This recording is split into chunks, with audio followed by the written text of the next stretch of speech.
Assalamualaikum warahmatullahi wabarakatuh.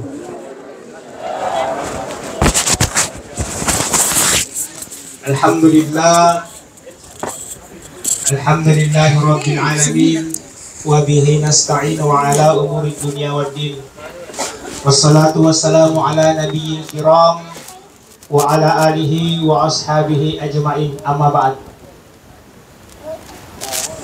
Pertama-tama, mari bersama-sama tak henti-hentinya kita memuja dan memuji Allah Subhanahu wa Ta'ala. Oleh karena banyak limpahan rezeki, kesehatan dan kesempatan sehingga kita bisa hadir di tempat yang sangat mubarakah ini dalam kegiatan atau acara malam ke-7 atau takziah almarhum Ustaz Muhammad Taha Amin SAG. Yang kedua, salawat kita aturkan kepada baginda Rasulullah Sallallahu Alaihi Wasallam. Allahumma salli wa sallim wa barik alaihi, Nabi yang telah membawa umatnya dari alam jahiliyah menuju alam yang berbahagia. Hadirin hadirat sidang jamaah Tazkiratul Maut yang dimuliakan oleh Allah Subhanahu wa Ta'ala. Sebelum kita memulai acara walau dia timacin tak manut jolo, mari bersama-sama kita membacakan suratul Fatihah pada almarhum Ustaz Taha. Semoga amal ibadahnya diterima di sisi Allah Subhanahu wa Ta'ala. Al-Fatihah.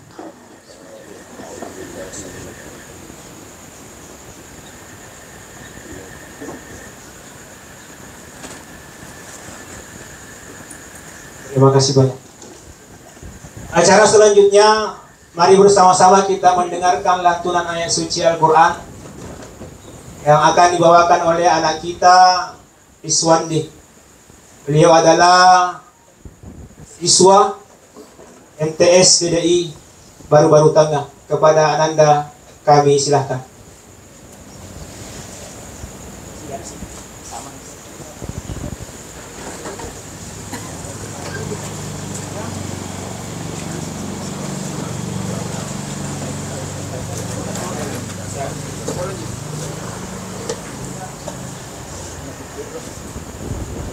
Bismillahirrahmanirrahim. Assalamualaikum warahmatullahi wabarakatuh. Assalamualaikum warahmatullahi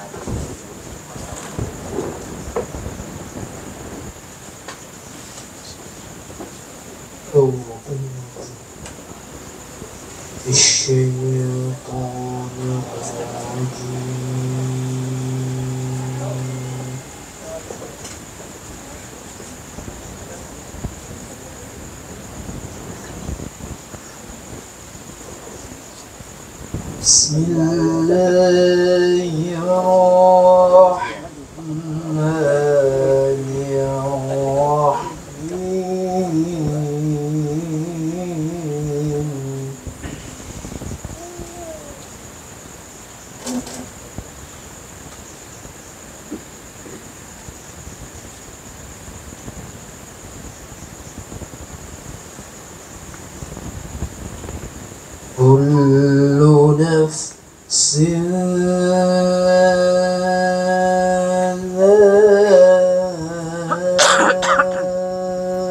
dha'iqatul maut.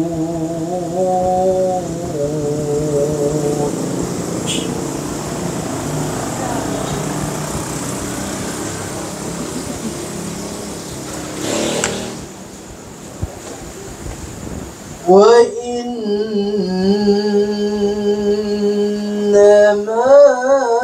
tuwaffawna ujurakum yawmal qiyamah.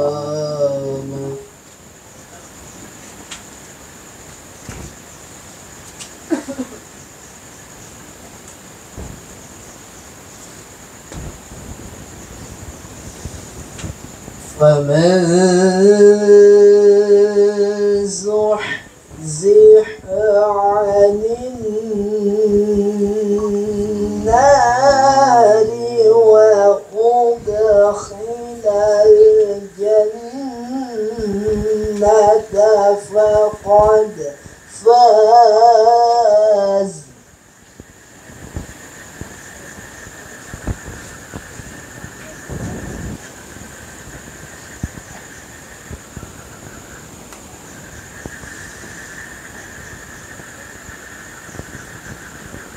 كل نفس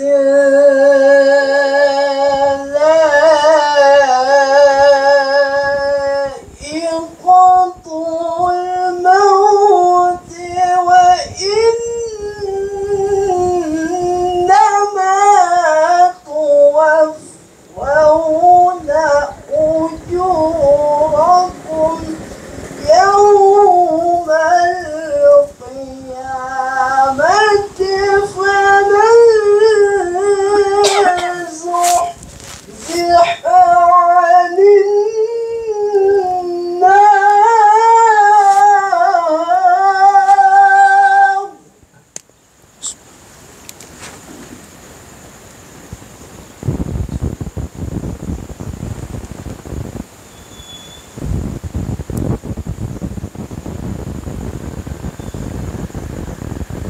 فمن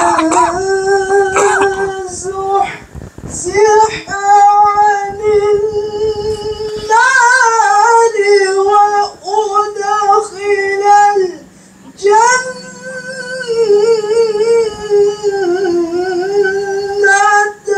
فقد فاز.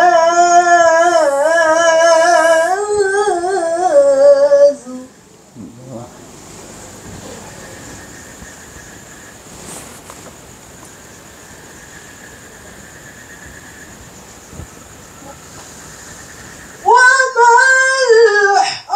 الحياة الدنيا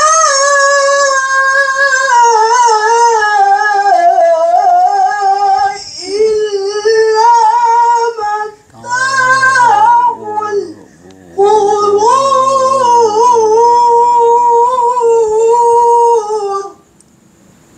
الله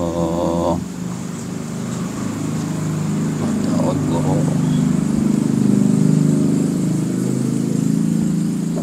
وما الحياة الدنيا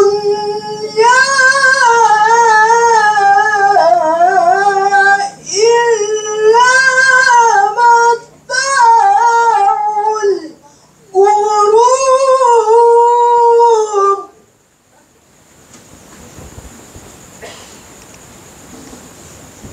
الله أكبر. بسم الله الرحمن الرحيم.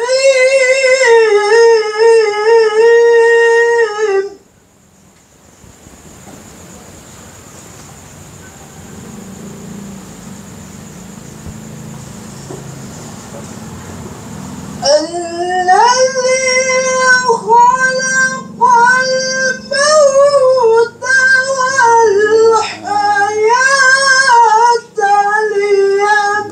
ليبلوكم أيكم أحسن عملا.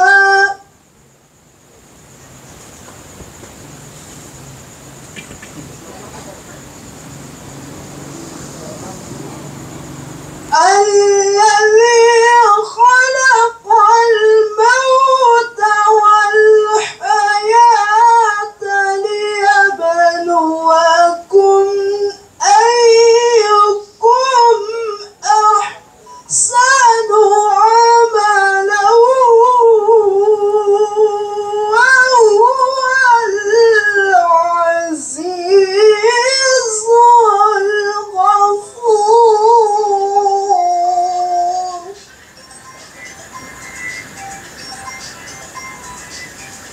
وهو العزيز الغفور.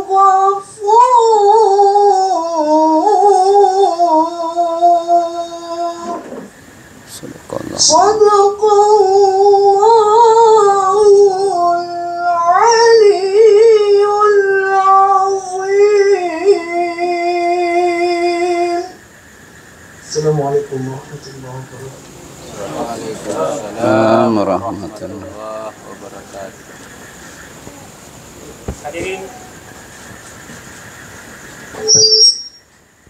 Hadirin hadirat jamaah Tazkiratul Maut yang dimuliakan oleh Allah Subhanahu wa taala. Selanjutnya mari bersama-sama kita mendengarkan ceramah takziah yang akan dibawakan oleh Bapak Haji Muhammad Nur Halid SOS MA. Dalam hal ini beliau adalah Kepala Kantor Kementerian Agama Kabupaten Pangkajene dan Kepulauan. Dengan ini kami persilakan.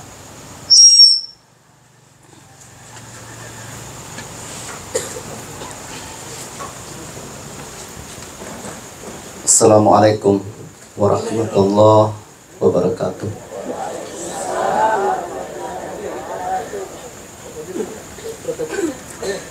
Alhamdulillah.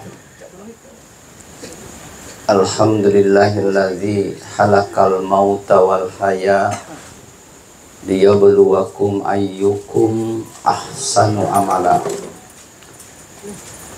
Asyhadu an la ilaha illallah wahdahu la syarikalah wa asyhadu anna Muhammadan abduhu wa rasuluh. Allahumma salli wa sallim ala sayyidina Muhammad wa ala alihi wa ashabihi ajma'in. Rabbi shrah li sadri wa yassir li amri wahlul 'uqdatam min lisani yafqahu qawli. Kullu nafsin za'iqatul maut. Inna lillahi wa inna ilaihi raji'un. Sadaqallahul azim. Jamaah Tazkiratul Maut yang senantiasa dimuliakan oleh Allah Subhanahu wa ta'ala. Malam Jumat yang lalu tidak terasa saya sama-sama dengan almarhum. Saya ceramah malam 1 Muharram di rumah Bapak Wakil Bupati Kabupaten Pangkajene Kepulauan. Itu adalah pertemuan saya yang terakhir dengan almarhum.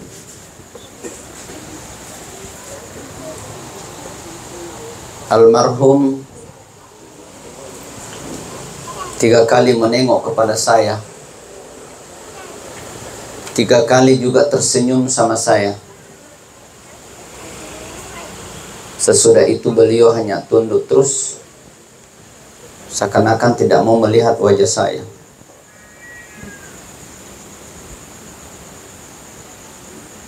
Jamaah yang dimuliakan oleh Allah, almarhum itu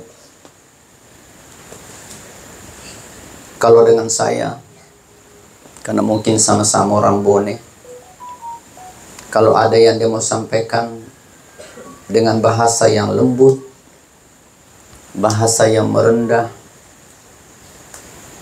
Dan malam itu, malam Jumat yang lalu, beliau yang imam salat maghrib,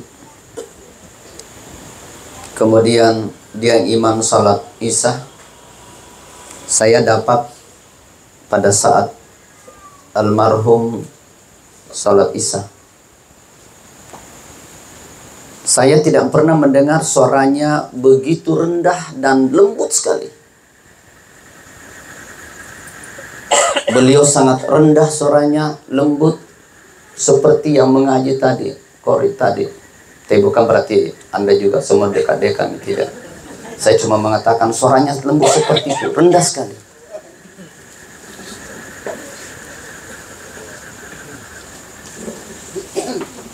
Yang muncul di hati saya mengatakan, karena saya ketua PHB-nya Pangkep, saya ketua Dewan Masjidnya Pangkep, saya mengatakan insya Allah tahun depan Pak Taha saya mau panggil menjadi imam Idul Fitri di lapangan Citra Mas. 3 kali saya niatkan seperti itu. Tetapi Bapak dan Ibu, niat tinggal niat, keinginan tinggal keinginan. Pagi-pagi saya mau berangkat ke Dede Imam Koso menghadiri acara penamatan dan wisuda mahasiswa mahasiswi Mahat Ali. Saya telepon Pak Kasih Haji karena saya harus sama-sama beliau ke sana. Karena beliau tidak angkat, maka saya menuju ke rumahnya. Ternyata di rumahnya kosong. Saya telepon, Pak Kasih di mana? Pak, ada WA saya itu Pak Taha meninggal dunia. Apakah saya harus kaget? Tidak kaget. Cuma lemas. Karena setiap saya mendengarkan namanya orang mati, saya tidak pernah merasa kaget, tidak pernah merasa bagaimana modelnya seperti orang kalau dengar mati. Kenapa dia mati? Kenapa dia mati? Tidak boleh seperti itu. Kematian itu Bapak dan Ibu, itulah yang disebut kullu nafsin za'iqatul maut. Setiap yang bernyawa pasti mengalami yang namanya mati. Tidak ada tidak. Makanya malam hari ini Bapak dan Ibu, saya menyampaikan apa yang ingin saya sampaikan. Insya Allah tidak terlalu lama. Pasti Bapak dan Ibu tahu kalau saya ceramah tidak pernah lewat 1 jam. Paling-paling setengah jam. Kalau khutbah Jumat 7 menit. Khutbah Jumat 7 menit. Tidak bisa lewat. Oleh karena itu pada malam hari ini Bapak dan Ibu, saya ingin mau menyampaikan tanda-tanda 40 hari sebelum orang mau meninggal. Ini tanda-tandanya. Jadi kalau Ibu nanti dapatkan, Bapak dapatkan tanda-tanda ini pada diri Bapak Ibu, siap-siap. Siap-siap. Makanya Bapak dan Ibu, saya mau mengatakan bahwa peringatan Isra Mi'raj, peringatan Maulid, peringatan halal bihalal, jangan Bapak kira sama dengan pada saat kita ceramah begini, dengarkan ceramah taksiyah. Tidak sama, Pak. Ceramah taksiyah ini adalah ceramah yang sangat super, luar biasa di hadapan malakal maut, Pak. Kalau ceramah seperti malakal maut pasti hadir. Dan duduknya di kursi yang paling kosong. Dekat-dekatnya Pak Nasrul adik saya. Apakah ada sejarahnya Pak Kakan Pemenang? Ada, Pak. Saya kalau namanya ceramah taksiyah, menghadiri namanya taksiyah seperti ini, saya tidak mau duduk di belakang. Saya paling takut. Kenapa? Karena ada sejarahnya. Tapi jangan kita bergerak situ saja, Pak. Situ saja. Kita uji nyali saja. Karena multasam itu suaranya menggelegar sampai sana, Pak. Kalau ada pengumuman orang meninggal dunia, pasti kedengaran dengan jarak jauh.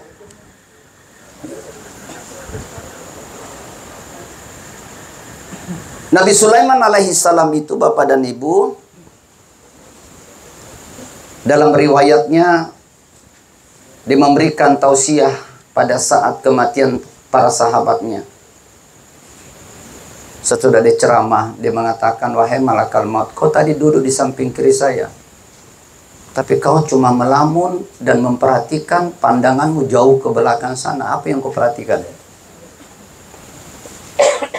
Malakal maut mengatakan, wahai Nabi Sulaiman, saya melihat ke belakang itu. Jangan kau tersinggung, saya tidak perhatikan kasih haji, Pak Andi, yang ada di Pak Imam lebih-lebih.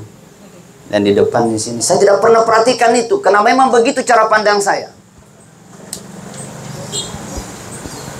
Karena setiap jam 12 malam ke atas, jam 00, begitu tiba saat subuhnya, yang saya ambil di malam taksiyah itu tidak pernah saya ambil rohnya orang yang duduk paling di depan. Pasti saya cabut nyawanya yang paling duduk di belakang sekali sana. Itu sejarah, Pak.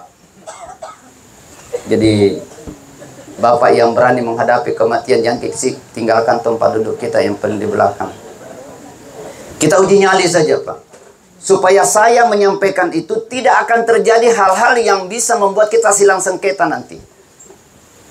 Demeto gak agar warapan Pak Kakanda Bagama. Ini sepelik nih sejarah anak dia pudak-pudaki. Itu dah tonak mundri. Ya. Kupuran ni ipudang. Kak dia naga persoalan Pak. Dia nasi tuntut-tuntut tau eh. Iya. Jadi itu dah nih romon eh. Tak bulu nih. Tak bulu nih. Nah ini Bapak dan Ibu yang dimuliakan oleh Allah. Ada sosok manusia yang mau dicabut nyawanya itu Pak, itu semuanya persetujuan Rasulullah Sallallahu Alaihi Wasallam. Yang pertama adalah Khadijatul Kubra, istri Rasulullah itu, pada saat dia sakit dijenguk sama malakal maut. Pada saat dijenguk sama malakal maut, diketuk pintunya, Assalamualaikum ya Habibullah, Assalamualaikum ya Rasulullah. Disuruh anaknya, nak, silahkan buka pintu, siapa yang ada di depan rumah. Begitu dibuka, Abah, saya tidak tahu siapa orang di depan pintu. Rasulullah lihat, ternyata itu adalah malakal maut. Rasulullah tanya, wahai malakal maut, apa tujuanmu datang ke rumah saya? Dia mengatakan, saya mau jenguk istrimu ya Rasulullah. Itu yang pertama. Yang kedua apa? Yang kedua, ya Rasulullah, saya mau mencabut nyawanya. Cuma ya Rasulullah, saya mencabut nyawanya kecuali engkau mengizinkan ya Rasulullah. Kira-kira Pak, kalau istri kita mau dicabut nyawanya sama Allah, malakal maut, kemudian kita ditanya, Nur Halik, saya mau cabut nyawa istrimu Aruji Winarni, kau izinkan dia? Jangan, karena masih muda, masih kuat. Kalau sudah umur 75 tahun, Nur Halik mau dicabut nyawanya, kau kan mantakan kan kemenak, bisa ku berdoa apa saja. Cabut nih, setengah mati makin lagi berkurus begini. Nanti kita cari pabrik baru lah kalau bisa. Itu kalau bisa. Itu Rasulullah. Yang kedua, Rasulullah itu sejarah hidupnya hanya satu kali sakit dalam hidupnya, satu kali saja. Tidak berulang-ulang, tidak kayak kita. Batuk hari ini, besok sembuh. Besok menggigil, besok sembuh. Besok lusa sakit mesin lutut lagi. Besok lusa sembuh lagi. Pergi lagi di puskesmas. Tiba di puskesmas, tiba tidak bisa dilayani. Pergi di rumah sakit. Kalau tidak ada pengantarnya, tidak bisa dilayani. Apalagi namanya meminta darah, diimpus darah, Pak. Jangan kita coba-coba. Tidak sama zaman-zaman dulu. Tahun 90 ke bawah itu ada orang sakit butuh darah, mau diimpus darah. Tidak pernah ditanya mana surat pengantarnya. Langsung diambil darah banyak-banyak di kantor Palang Merah. Ambil darah apa? Darah apa? Kalau dia darah A, darah B, darah AB, lebih-lebih darah O. Darah O dulu itu Pak, semuanya darah bisa dibantu. Kayak saya darah O positif. Jadi siapa nanti yang butuh darah, tidak ada darah lagi, boleh ambil darah saya. Bangga tong gitu orang, siapa punya darah apa pakai? Darah Kakang Kemenang. Wih, bisa dihidup. Siapa yang kasih darah? Darahnya Pak Kakang Kemenang. Darahnya Nur Halik. Tapi darah siapa? Wih, darahnya itu yang orang yang biasa jalan-jalan di jalan itu. Dia orang gila. Dulu tidak ada itu. Pokoknya darah apa saja. Kalau dia sakit, dia butuh darah, transfusi darah, maka darah O yang jadi andalannya. Semuanya bisa dimasukkan. Sekarang tidak bisa lagi. Kalau darah O, O semua. Kalau darah A semua dicarikan. Darah AB, AB. Darah B, darah B. Istri saya itu darah B. Nah Ibu yang saya muliakan. Kehidupan ini Bapak dan Ibu, kita tidak boleh pandang enteng. Hari Senin kemarin, saya juga menjenguk mantan Kakanwil Kementerian Agama Provinsi Selatan. Namanya Dr. Kiai Haji Abdul Wahid Tahir. Beliau yang mengangkat saya menjadi Kakan Kemenak Kota Makassar 2016. Tidak pernah berbicara tentang fulus. Sekarang saya ditawari menjadi Kakanwil Provinsi Papua Barat Daya. Pak Imam, Sorong. Ujung-ujungnya itu dia bilang sudah ada 5 orang yang mendaftar. 5-5-nya itu siap. Setengah ember, 1 ember, ada 1 ember setengah, bahkan ada 2 ember setengah. Saya bilang jangankan bicara ember, baskom saja saya tidak mau. Kalau baskom, apalagi kalau timba saya tidak mau. Tidak usah menjadi pejabat dengan menggunakan hal-hal seperti itu. Tidak akan pernah menjadikan kita menjadi orang yang profesional dalam bekerja, pasti dihantui perasaan itu. Wah, doi palisu dia, doi palisu. Ini Bapak dan Ibu, hanya saya tolak. Biarlah bercerai, yang penting 60 tahun. Kita eselon 3, eselon 4 itu 60 tahun berpensiun. Tidak ada masalah. Oleh karena itu, allazi halakal mauta, Allah yang menciptakan yang namanya mati, Bapak dan Ibu. Tanda-tanda kematian itu 40 hari sebelum kita meninggal, sudah ada itu. Apa tanda-tandanya? Yang pertama, tanda-tanda orang yang mau mati 40 hari sebelum itu, kita tidak sakit, tidak apa-apa, tapi tiba-tiba kita menggigil.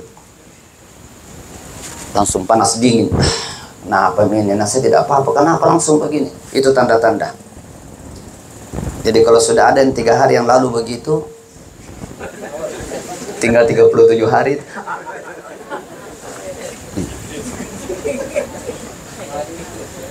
Itu. Katanya itu tanda-tanda orang mau mati seperti itu. Diberikan tanda-tanda, cuma orang jarang bisa tahu. Pertama, ustadz, kiai, ulama tidak sampaikan. Orang-orang sufi itu dia tahu. Kalau 40 hari lagi dia akan meninggal. Cuma dia tidak tahu jamnya, tapi dia tahu harinya. Makanya ada orang mau meninggal, dia biasa masuk di kamar mandi, mandi sendiri. Kayak ketua majelis ulamanya, ketua NU-nya Luhut Timur, Pak Aziz, Pak Kiai Haji Aziz, yang punya pondok pesantren di Burau. Saya duduk peringatan maulid bersama-sama dengan beliau. Setelah itu 3 hari berikutnya, beliau masuk mandi sendiri di kamar mandi. Dia bilang sama istrinya, jangan temani saya, jangan bicara dengan saya, jangan ganggu saya mau bersihkan diri saya. Tapi istri dan anaknya tidak mengerti apa maksudnya itu. Dia sendiri mandikan dirinya, dia sendiri istinja dirinya, dia sendiri untuk pergi tidur dengan tenang, dia baring, dia hembuskan napas terakhir. Hebat orang seperti itu.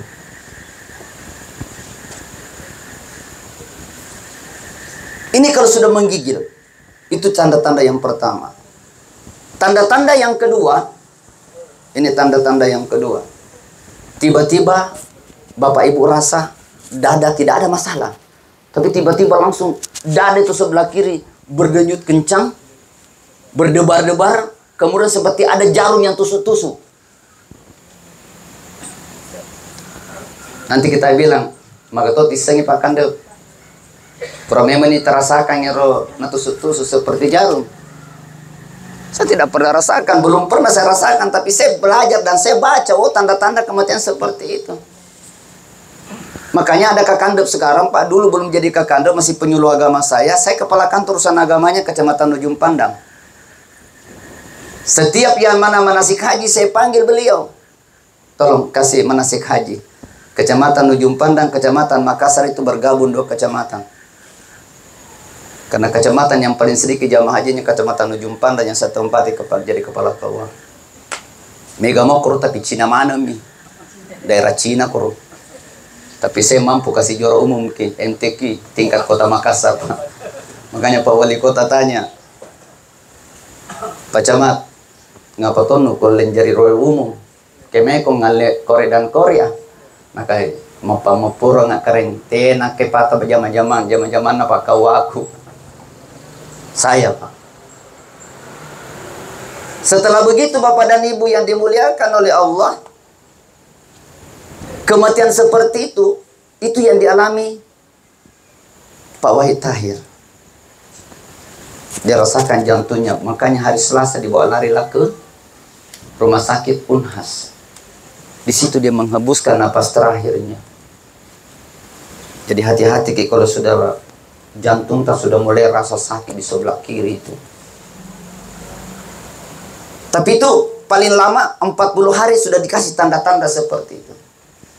Jadi kalau hari ini kena serangan sakit begitu tidak meninggal, tunggu-tunggu.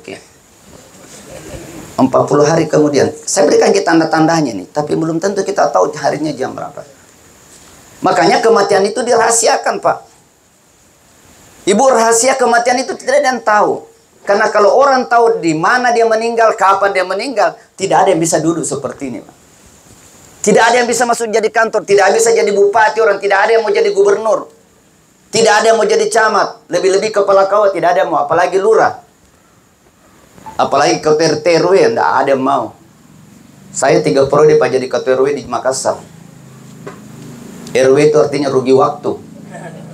Rugi waktu betul. Soalnya kalau warga itu potong kambing, potong sapi, potong ayam, biasa tidak naungan ketua RW-nya.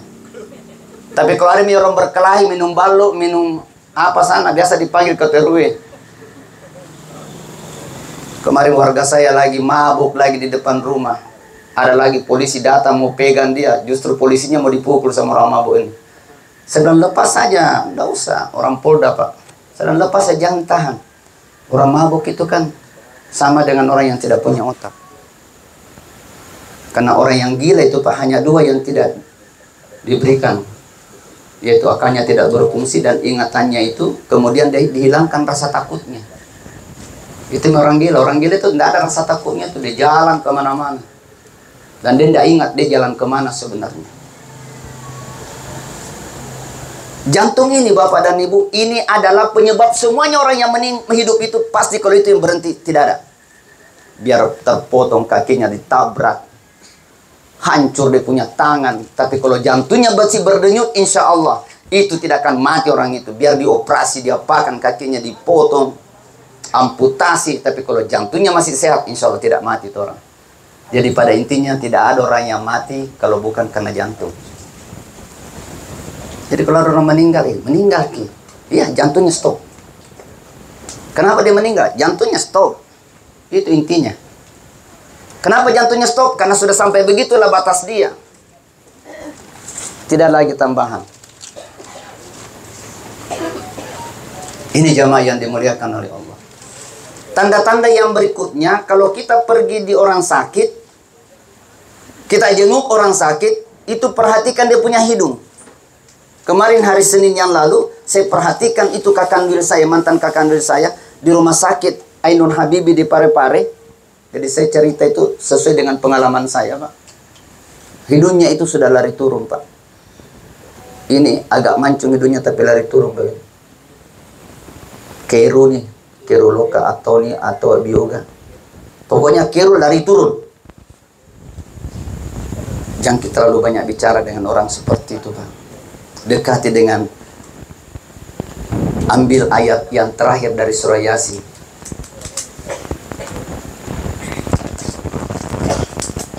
Ambil yang terakhir itu, baca 3 kali. Kalau orang ini memang mau diambil oleh Allah, pasti dipercepat pemberangkatan perjalanan ruhnya. Tapi kalau dia bersih mau sembuh, pasti disembuhkan cepat, disadarkan dia. Jadi jangan lagi ajak mereka bicara, misemoka, mengaramoka, jangan. Pak Mega tentu tahu. Saya kemarin pergi ada orang meninggal suaminya. Itu yang datang temannya, mapa kere-kere itu kasih dimiter, kere-kere kami teh. Mama ko nila po bene, lo kasih natanay. Maga memang nama hati Pak, mahagi bu nama apa? Langsung mata. Wih, mantap, wih, bahaya memang tuh bahaya memang. Pede terus si benena. Mama ko si benena. Natanesi. Sega ngaso ni makeduna pa. Diga pasen na loka ko na bu. Nasa na pura na pudang nasa anak na makada. Pada cengi jaga emakmu, andrian rimmu. Tapagora sih. Weh hati-hati lada ki mapa gitu bang. Kemana beli bola aku mati tuh malah laki nama apa aku tuh. Nggak usah bikin begitu-begitu. Lebih bagus ibu datang melayak, ambil Al-Quran, buka HP-nya. Kalau tidak bawa Al-Quran, baca surah Yasin di situ. Nggak usah diajak bicara orang untuk menanyakan bagaimana. Itu menambah beban orang yang berduka. Yang keempat, tanda-tanda orang meninggal 40 hari sebelum itu. Kalau kita duduk seperti ini, coba-coba ibu kasih berdiri lidahnya. Patatong lilata. Madena magele-gele langit-langit kita. Oh ya magele-gele ya. Ditamu pa.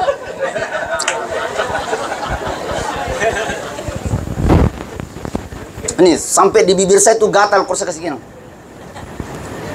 Jadi pasti kematian itu gantian je, Bu. Idi gayolo ya limundri. Atau ya di mundri ini recek yolo. Ya. Kalau ini sudah kita berdiri duduk-duduk seperti ini, Pak, tuda-tuda kima pakun adena nama gele-gele ro langit-langitan. Maka sikap aku di suni yolo. Pulang ke rumah atas semua, tanre malunrae, tanre maceninge, lunra macening terasa kamemen nih. Tapi naku tatung ngelilatan adena nama gele-gele, dena terasa kan rumah lunrae, detona terasa kan rumah ceninge teding. Karena di situ ujung lidah, Pak, yang merasakan manis, pahitnya, asamnya, atau garamnya, itu sesuatu ada di ujung lidah kita. Makanya kalau orang puasa ibu-ibu, jangan kita takut mencoba makanan yang mau diberikan buka puasa suami kita. Kita coba nih. Tapi aja temuin. Ternyata macam ni. Itu tidak boleh. Di ujung lidah kita bisa rasakan manis atau tidak itu masakan. Oh iya.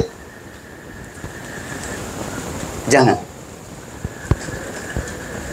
Tidak usah pakai sendok. Tangan saja, ujung telunjuk sini. Itu tidak apa-apa.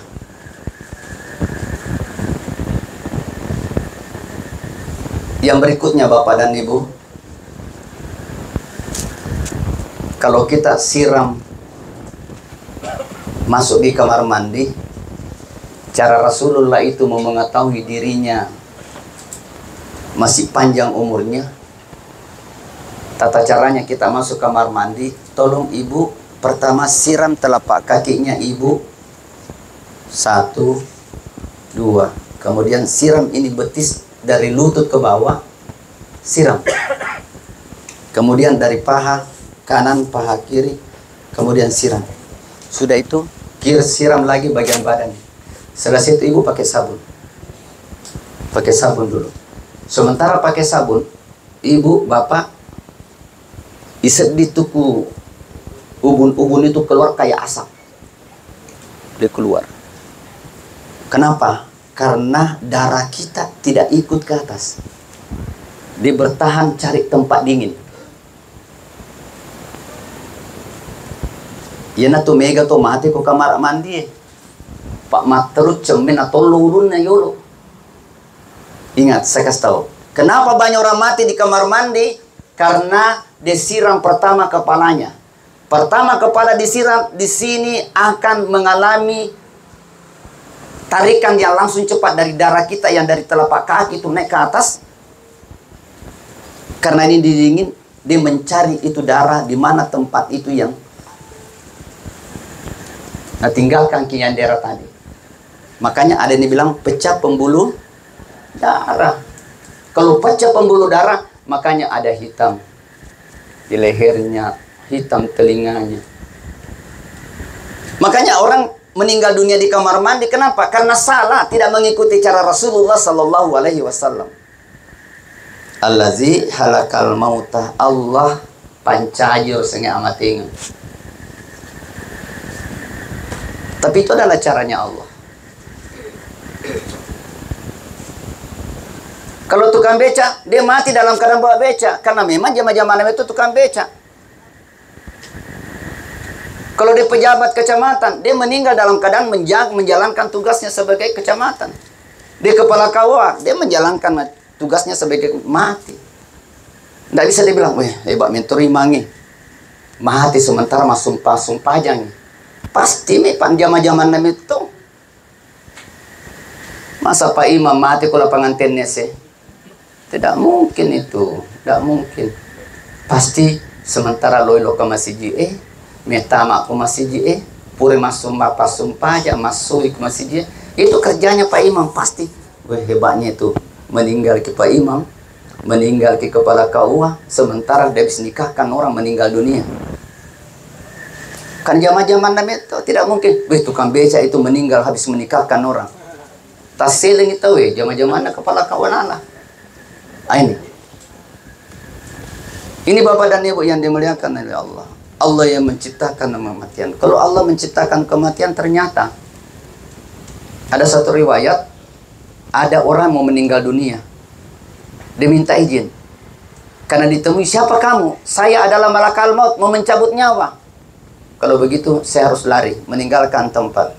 Kita sekarang di Segeri. Oh, kita lari pergi di Mamuju. Kita lari pergi di Sengkang. Kita lari di tempat jauh. Ada yang acara di sana, kita pergi ke sana. Ternyata, joka kilat tukuro, angkani kuro malakal maut tajo. Siapa kau? Saya adalah malakal maut. Malaikat pencabut nyawa. Kenapa ada kau di sini? Karena kau saya tunggu. Di sini saya mau cabut nyawamu, bukan di Segeri. Saya Pak, kalau naik pesawat ke Jayapura, dipanggil ceramah. Malam Minggu ceramahnya, malam Sabtu saya sudah berangkat. 3 jam Pak, dari Makassar itu naik pesawat orang ke Jayapura 3 jam lamanya. Dan itu masih sebentar. Kalau dari Makassar pergi di Mekah 12 jam. Baru mendarat di Jeddah atau di Madinah.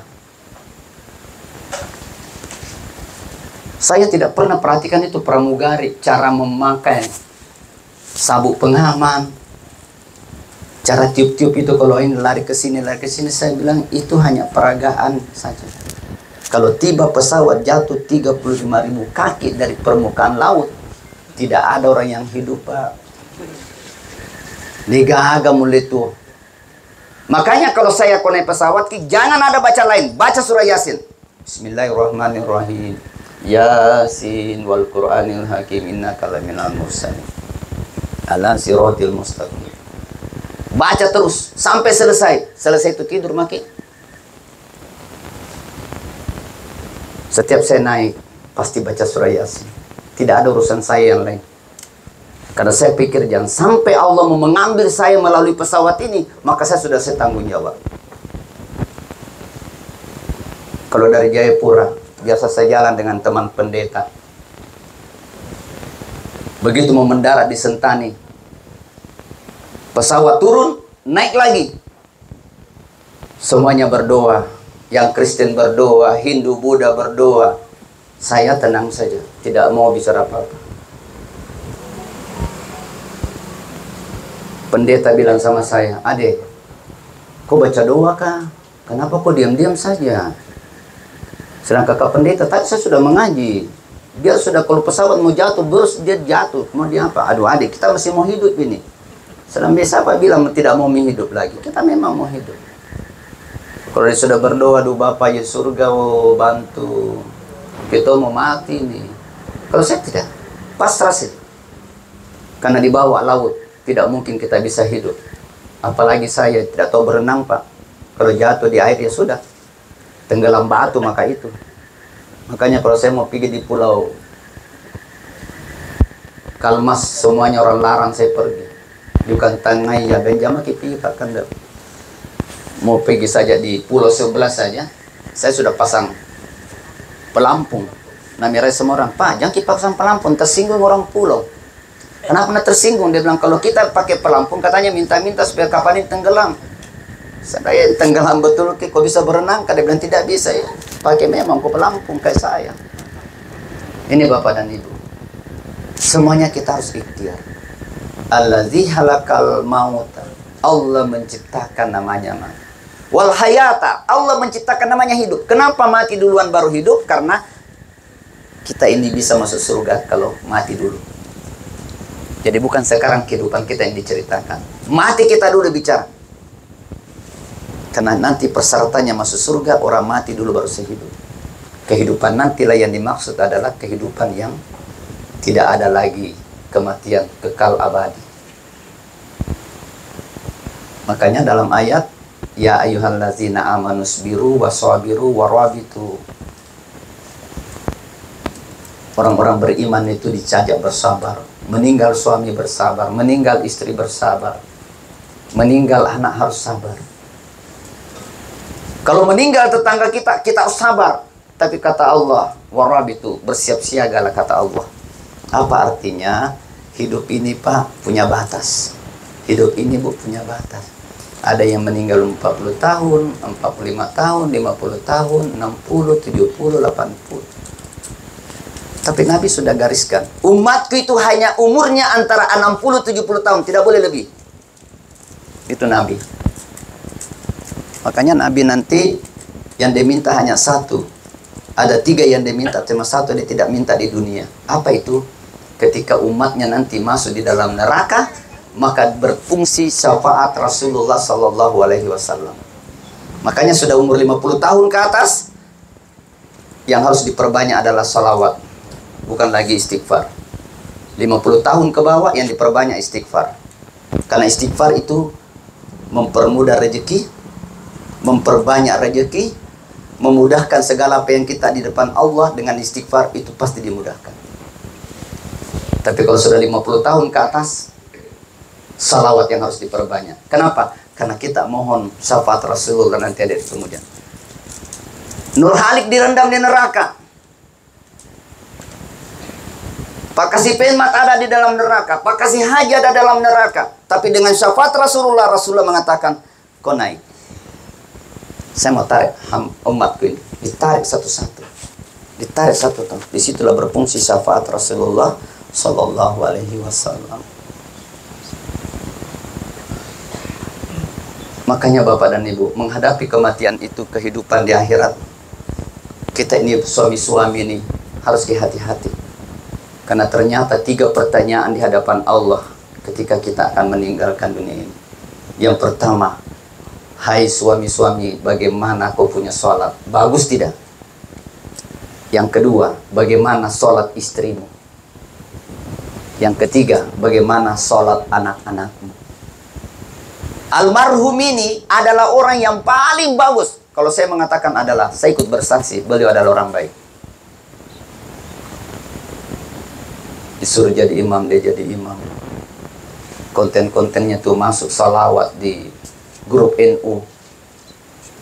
Enak sekali kalau beliau yang bersalawat.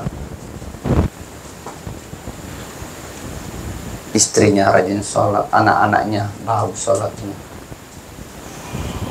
3 pertanyaan kita. Kalau istri kita, tidak ada pertanyaannya terlalu berlebih-lebih, hanya 1 saja. Makanya nanti kita ini laki-laki, kalau nanti di hari kemudian, ada doa sebenarnya. Kalau doa orang meninggal di kubur itu, ada doanya itu disampaikan. Ya Allah, gantikanlah istri di akhirat, istri yang paling baik. Ini kadang-kadang saya kurang nyaman kalau dengar doa itu. Saya takutnya tersinggung istri yang ditinggalkan. Berarti suami saya nanti ada istrinya. Betul Bu, ada istri. Hadiah istri ibu bapak. Kalau nanti di hari kemudian masuk dalam surga, ada istri kita tambahan. Apa betul? Betul. Ada namanya hadiah bidadari dari Allah. Untuk suami-suami yang masuk dalam surga akan diberikan tambahan istri dari bidadari. Tapi istri dunianya ikut dalam surga dan dia tidak tersinggung. Cuma yang tersinggung adalah istri bidadari di dalam surga bertanya, wahai istri Anda yang ada di dunia, kenapa kau lebih cantik daripada saya? Sementara saya adalah bidadari. Istrinya menjawab dengan tenang, ya memang betul kau adalah bidadari, hadiah untuk suami saya. Kalau pertanyaanmu kenapa saya lebih cantik? Kenapa kau tidak cantik seperti saya? Karena saya di dunia satu. Seluruh kebutuhan suami saya siapkan. Saya bisa lahirkan anak-anak dari rahim saya untuk suami saya. Kau tidak bisa melahirkan. Saya mendidik anak-anak suami saya. Hasil hubungan saya sebagai suami istri. Kau tidak ada sama sekali. Seluruh perlengkapan suami saya yang siapkan. Pagi sampai malam. Habis nama mereka lagi pagi, malam lagi nak temani ka lagi tidur. Saya tidak pernah menggugat, saya tidak pernah protes. Kadang-kadang dia masuk kamar mandi masih berteriak, "Ma, mana handuk?" Purane deci segaga sedianun no. Kalau kau cemme kasih tilalu no handuk lo ke kamar mandi. Aja kamar mandi lagi, kok teriak lagi, mana handuk? Saya ingat Pak, istri kita bukan pembantu kita. Istri kita bukan babu kita. Istri kita bukan tempat untuk segala-galanya. Tapi istri Bapak adalah teman curhat Bapak. Istri Bapak adalah tempat membagi duka. Istri Bapak adalah teman sehidup semati Bapak. Makanya laki-laki itu kalau sudah punya istri, sudah diberikan keturunan, palihara lalu nih beneta. Ajanata kata ita. Pak turunnya Pak, pedek maco, pedek loma, bene peneng. Kalau tidak percaya, kita tanya mi diri kita sendiri, jangan kita interogasi masing-masing. Pasti mau Pak. Makanya kalau laki-laki jalan, biar tua bagaimana, pasti kalau jalan begini-begini terus dia. Mampu ngupa. Tapi coba kita lihat perempuan yang sudah 60 tahun ke atas, jalannya tidak ada yang begini-begini, semuanya. Geleng-geleng kepala. Iya. Kalau laki-laki, cuma terus siap. Kemakun re cauna. Nah itu Bapak dan Ibu.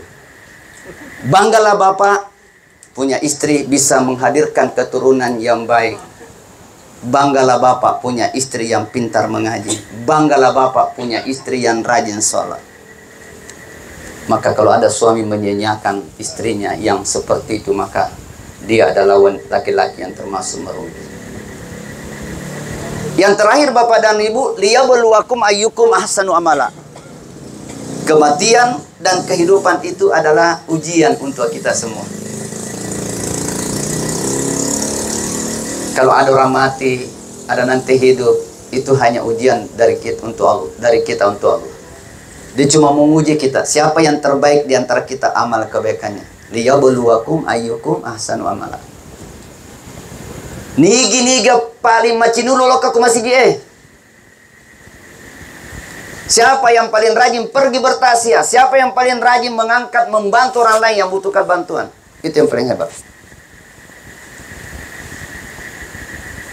Ternyata nanti kematian kita Bapak dan Ibu, memasuki surganya Allah hanya satu. Bukan disebabkan karena sholat kita bagus, seluruh amal biar kita bagus, tapi kita masuk surga karena ridho Allah. Biar kita rajin sholat, tapi kalau Allah tidak ridho, tapi yakin dan percaya, setiap orang yang melaksanakan sholat, amal ibadah yang baik, yakin dan percaya Allah pasti ridho dengan kita. Oleh karena itu jamaah yang dimuliakan oleh Allah, hari ini adalah 10 Muharram. Hari ini semua umat Islam yang paham tentang pahala, hikmah salat 10 Muharram, puasa 10 Muharram, maka dia akan diampuni dosanya 1 tahun ke depan. Tapi kalau dia puasa lagi besok, hari Senin, 2 pahala dia dapat, akan diampuni dosanya yang sudah 1 tahun yang lalu. Jadi muka belakang sudah dihindarkan dari dosanya semua. Saya tidak sempat puasa kemarin. Tadi baru saya puasa. Saya sahur di Malino. Jam 4.10 menit saya sahur di Malino. 4:30 tepat saya tinggalkan Malino menuju ke sini. Karena tadi malam saya buka acaranya KKG, guru-guru agama yang ada di Diknas, Kecamatan Bungoro. Ternyata saya cuma makan 3 suap saja, saya berhenti. Kayak tidak bisa masuk. Cuma saya mau dapat pahala. Karena orang puasa itu makan sahur itu cari pahala saja Pak. Seandainya mau cari kenyang, tidak usah Ki. Karena saya kalau pribadi saya, justru kalau saya sahur, lemas saya kalau siang. Tapi kalau saya tidak sahur dengan niat saja, saya justru kuat. Kuat bertahan kalau siang. Makanya tadi tidak ada rasanya apa-apa. Saya kesegeri lagi tadi, ada pengantin. Rasanya enak sekali. Jadi insya Allah sebentar kalau saya tidak pulang ke rumah Makassar ya tidak perlu sahur. Tapi sudah ada konro tadi dikirim sama Pak Haji Samuin. Pokoknya diajar lagi sebentar konroy. Ini Bapak dan Ibu yang dimuliakan oleh Allah. Oleh karena itu, malam ini kita datang. Saya selaku Kepala Kantor Kementerian Agama dan almarhum itu masih saya anggap seperti adik saya. Sekali lagi, istri dan anak-anak tercinta, buktikan kalau Anda betul-betul cinta kepada almarhum. Pertama, jangan pernah lupa doakan dia sebelum Anda mendoakan diri sendiri. Allahumma ghafirli wali walidayya warhamhuma kama rabbayani shaghira.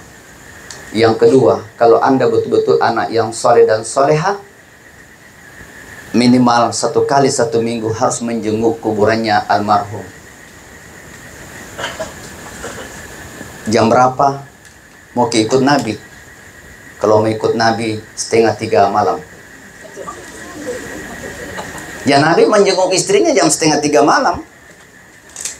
1:30 malam Rasulullah menjenguk istrinya di kuburan. Nak di pakan dak puran eta jenguk emak ta ku kubur eta teh sikoro. Puran ni Pak, tate sedi wani ujok ke kuburan emakku. Jam 1 malam saya pergi. Malam pertama saya ditemani oleh kakak saya karena saya bersaudara 7 orang, cuma 1 perempuan. Saya ini miskin perempuan, Pak. Makanya kadang-kadang istri saya bilang, Kak, kalau saya izinkan Ki beristri lagi, mau Ki? Saya bilang mau. Dia tanya lagi, mau kalau saya izinkan? Saya bilang jangan. Kenapa nah jangan? Maksudnya jangan terlalu lama. Masa mau izinkan ke nanti tua tahun? Nasi izinkan ke nanti kan nanti umur 75 tahun. Saya bilang jangan mereka awe. Kupitu puluh nitong umur terang besar ke mabene penandena tandena malaik anu iblis mate iya mani mate. Ini yang begitu penting. Saya berangkat Pak, jenguk kuburannya mama saya di Sudiang 2:30 malam. Saya masih pakai serban, selesai ceramah takziah di Blok M. Setenbol namanya Pak Usman. Pak Usman itu adalah penjaga kuburannya Sudiang, tapi sudah meninggal 2 bulan yang lalu. Saya telepon dia, Usman, tayang ngapa ki PRW? Ero kalampang cini ki kuburan namaku. Dalam PRW, bisa besok pi. Dalam hatiku penakut tong ini Pak Usman, penjaga kuburan tidak tunggu dulu nanya ini. Dan tidak malam ini. Begitu dia katakan, yo datang maki. Tahu Pak, saya menggunakan motor Vespa. Kita tahu Bapak yang punya Vespa, Bapak tahu kelakuannya itu Vespa. Tak 7 kali di starter belum tentu hidup. Maka saya tidak bunuh motor saya parkir di dekat kuburan dan saya tidak bunuh mesinnya. Saya kasih menyala terus, saya kasih menghadap keluar memang. Saya tidak kasih menghadap ke belakang.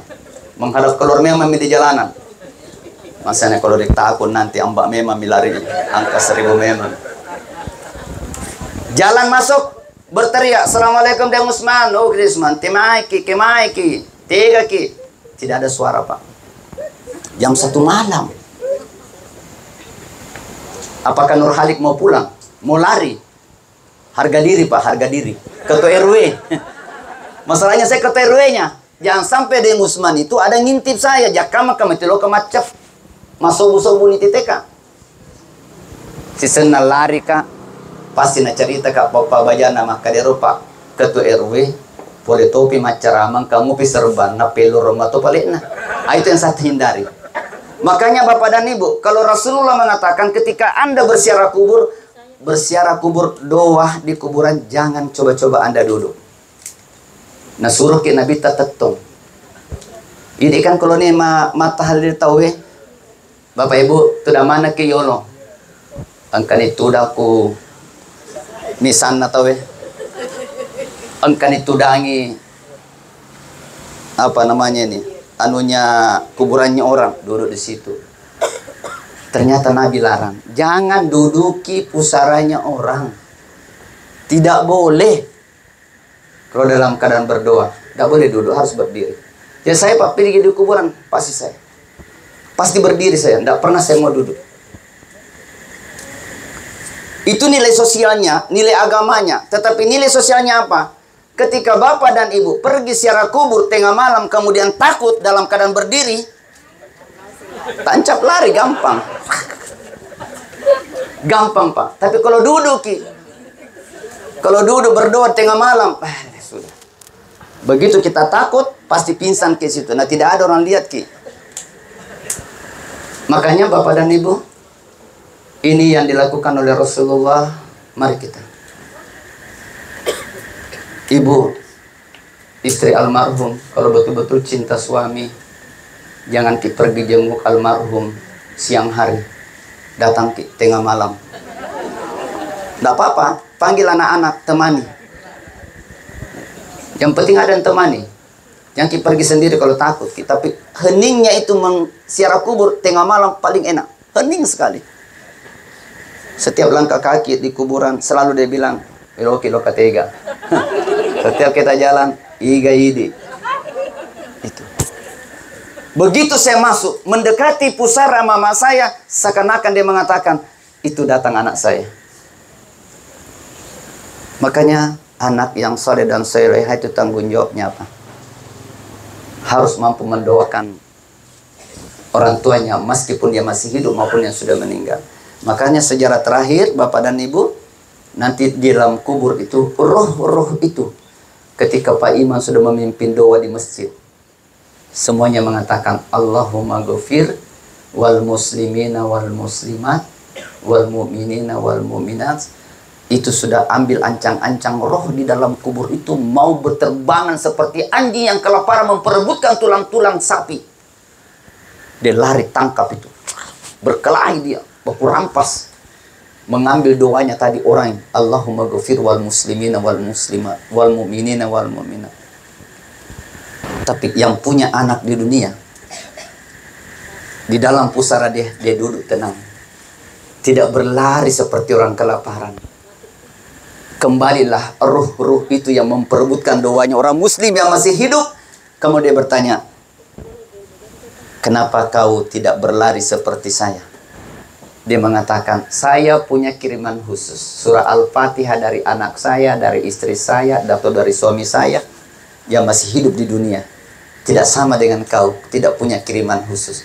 Anak saya masih mengirimkan doa untuk saya dan istri saya." Maka berbahagialah anak yang punya, orang tua yang punya anak selalu mendoakan orang tuanya. Kita semua yang umur 60 tahun, 70 tahun ini, kita juga masih statusnya anak. Tidak ada satupun di antara kita bukan status anak. Maka kita punya kewajiban kirimkan doa kepada kedua orang tua yang sudah meninggal maupun yang masih hidup. Insya Allah sampai itu doa, sampai itu surah Al-Fatihah. Betul ke sampai karena banyak orang meninggal belum datang kembali bilang tidak sampai itu Al-Fatihah dari orang tua saya. Tidak ada, pasti semuanya. Oleh karena itu Bapak dan Ibu, sekarang sudah jam 9:15. Kalau kena mengali-ali berarti cakar undun itu. Bapak dan Ibu camat mengali-ali yang kode-kode. Insya Allah sama ki mata koki Ibu camat mata koi mata koto Ibu camat. Tidak ada kita ini camat kakang kemenak, tidak ada katanya hari Minggu itu libur. Kepala KUA tidak ada libur. Hari Minggu, hari Sabtu semuanya pelayanan. Jadi kalau ada orang melapor, kenapa itu kepala KUA begini-begini? Memang tugas kita melayani orang. Tugas kita melayani orang apapun juga. Saya pikir itu Bapak dan Ibu, saudaraku, istri almarhum, mohon bersabar. Ini hanya kematian persoalan giliran saja Ibu. Anak-anak almarhum, ananda saya, sabar. Tolong dibimbing adik-adiknya. Anda punya adik 2, 1 laki-laki, masih ada 1 cewek. Mungkin itu yang duduk.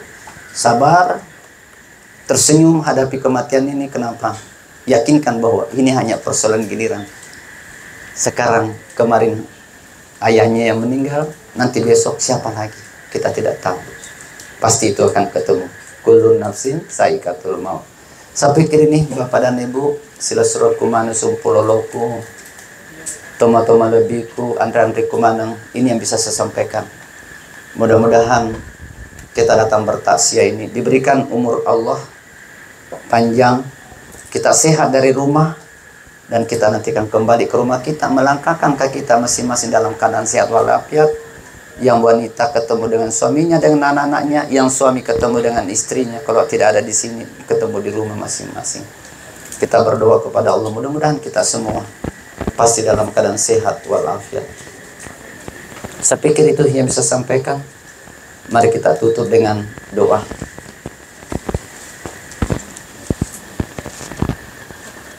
Alhamdulillahirabbil alamin. Wassalatu wassalamu ala asyrafil anbiya'i wal mursalin. Sayyidina Muhammadin wa ala alihi wa ashabihi ajma'in. Allahumma ghfir lahu warhamhu wa'afihi wa'afan. Allahumma ghfir lahu warhamhu wa'afihi wa'afan. Allahumma ghfir lahu warhamhu wa'afihi wa'afan. Allahumma ya Allah ya Rabbana, di malam harimu yang sunyi yang seperti saat sekarang ini ya Rabb, kami berkumpul di rumah duka ini ya Rabb. Kami memohon kepadamu, jadikan kuburan almarhum menjadi taman-taman surga. Allahumma ya Allah ya Rabbana, apabila kuburannya sempit, Engkau luaskan dengan kebesaran-Mu ya Rabb. Kalau kuburannya gelap, Engkau terangi dengan ayat-ayat Al-Quran. Allahumma ya Allah ya Rabbana, jadikan istri dan anak-anaknya menjadi istri dan anak-anak yang soleh dan bersabar dengan segala macam musibah. Allahumma ya Allah ya Rabbana, jadikan keluarganya keluarga yang sakinah, mawaddah dan warahmah. Allahumma ya Allah ya Rabbana, jadikan keturunannya menyenangkan pemandangan di mana mereka berada. Allahumma ya Allah ya Rabbana, kami semua yang hadir di tempat ini ya Rabb, Engkau ringankan langkah kami di tempat ini. Kami memohon kepadamu, Engkau juga ringankan langkah seluruh saudara-saudara kami apabila kami juga tertimpa musibah. Allahumma ya Allah ya Rabbana, jadikan amal ibadah kami, Engkau ambil kami dalam keadaan husnul khatimah. Oleh karena itu ya Rabb, ampuni segala dosa dan kesalahan kami. Dosa kedua orang tua kami, dosa guru-guru kami, dosa para pemimpin kami. Allahumma ya Allah ya Rabbana, masih terlalu banyak yang hamba ingin pinta di hadapan-Mu. Namun hamba yakin dan percaya Engkau maha tahu apa yang tersirat di dalam lubuk hati kami semua. Oleh karena itu ya Rabb, kabulkan doa dan pinta kami. Rabbana atina fid dunya hasanah wa fil akhirati hasanah wa qina azabannar. Subhana rabbika rabbil izzati amma yasifun. Wassalamun alal mursalin. Walhamdulillahi rabbil alamin. Sekian Bapak dan Ibu, kalau ada yang salah mohon dimaafkan. Wallahu muwaffiq ila aqwamit thoriq. Wassalamualaikum warahmatullahi wabarakatuh. Waalaikumsalam warahmatullahi wabarakatuh. Hadirin hadirat jamaah Tazkiyatul Maut yang dimuliakan Allah, dengan berakhirnya doa yang dilangsungkan oleh Bapak Kepala Kantor Kementerian Agama